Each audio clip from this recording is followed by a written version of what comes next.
ਤਲਾਕ ਦੇ ਨਾ 5 ਸਾਲ ਬਾਅਦ ਪਤਨੀ ਨੂੰ ਪਤੀ ਮਿਲਿਆ ਫਲ ਵੇਚਦਾ ਹੋਇਆ। ਪਤਨੀ ਦੀਆਂ ਅੱਖਾਂ ਦੇ ਵਿੱਚ ਹੰਝੂ ਆ ਗਏ। ਵੀਡੀਓ ਦੇਖਣ ਵਾਲੀ ਆ, ਸ਼ੇਅਰ ਜ਼ਰੂਰ ਕਰਿਓ।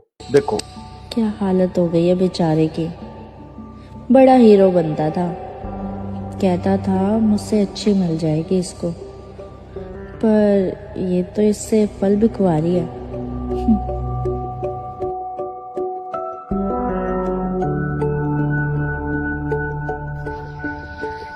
ये आम कैसे दिए? आम मैडम 140 रुपए किलो है। नहीं नहीं, 120 का लगाना है तो लगाओ, वरना मैं कहीं और से ले लूंगी। अरे नहीं नहीं मैडम, 120 रुपए में कहाँ ही हो पाएगा। 120 रुपए में तो मंडी से भी नहीं मिलता है। 140 रुपए ही रेट है। अगर आप बोलो तो मैं अभी तोल देता हूँ आपके लिए। ठीक है रहने दो, मैं चलती हूँ। मैडम जी, अगर आप ले लेती आम तो मेरी माँ का इलाज हो जाता। क्या?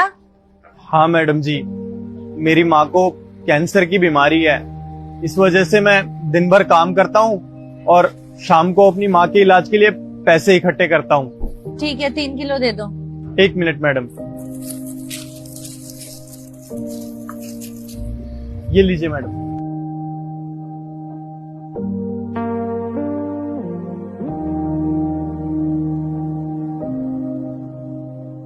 मैडम जी, ये तो 500 रुपए हैं, मेरे पास तो खुले नहीं है। कोई बात नहीं, तुम रख लो। वैसे तुम्हारी बीवी तुम्हारी माँ का ख्याल नहीं रखती क्या? नहीं मैडम जी, ऐसा कुछ नहीं है। वो 3 साल पहले मेरी बीवी ने मुझे तलाक दे दिया। पता नहीं हम दोनों के बीच में ऐसी क्या मिसअंडरस्टैंडिंग हो गई कि वो मुझसे अलग होना चाहती थी। और फिर उसके जाने के बाद मैंने दूसरी शादी भी नहीं करी। उसके जाने के बाद मैं अपने धंधे में और अपनी माँ की सेवा में इतना डूब गया कि किसी और चीज के लिए मुझे टाइम ही नहीं मिला। मुझे लगता है तुम्हारी बीवी तुम्हें डिजर्व ही नहीं करती थी, क्योंकि तुम तो इतने पढ़े लिखे एजुकेटेड लगते हो। नहीं नहीं मैडम जी, मुझे नहीं लगता मेरी बीवी की कोई गलती थी। शायद मेरी ही गलती रही होगी कि मैं अपनी बीवी को समझ नहीं पाया। पता नहीं हम दोनों के बीच में ऐसी क्या गलतफहमी हो गई कि ना वो मुझे समझ पाई और ना मैं उसे समझना चाहता था। आज मेरी बीवी अगर मुझे मिल जाए तो मैं उसे बताऊंगा कि मैं उससे आज भी कितना प्यार करता हूँ और मेरी ये जिंदगी उसके बिना अधूरी है। गौरव। काजल, तुम? हाँ गौरव, तुम्हारी इतनी बुरी हालत कैसे हो गई? काजल, तुम्हारे जाने के बाद माँ को कैंसर हो गया। फिर उनका इलाज और हॉस्पिटल के चक्करों में ऐसा लगा कि पता ही नहीं चला कि कब मैं ऐसी हालत में यहाँ आके खड़ा हो गया।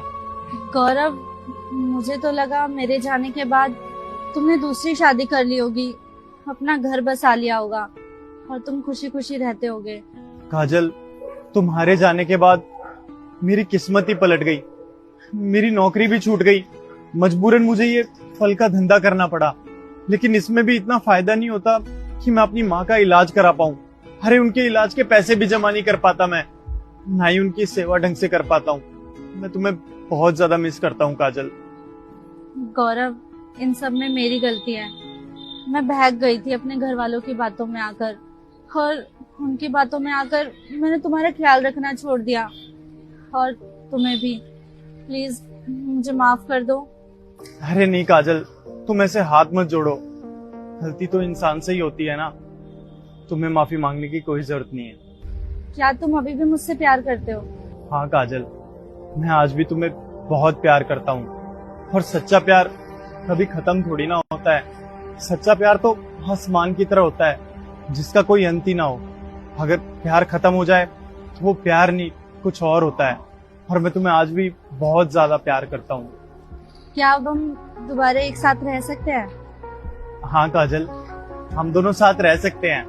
जब हम एक दूसरे से प्यार करते हैं और हम दोनों को अपनी गलती पर पछतावा भी है, तो हम साथ क्यों नहीं रह सकते? हम साथ रह के बहुत खुश रहेंगे।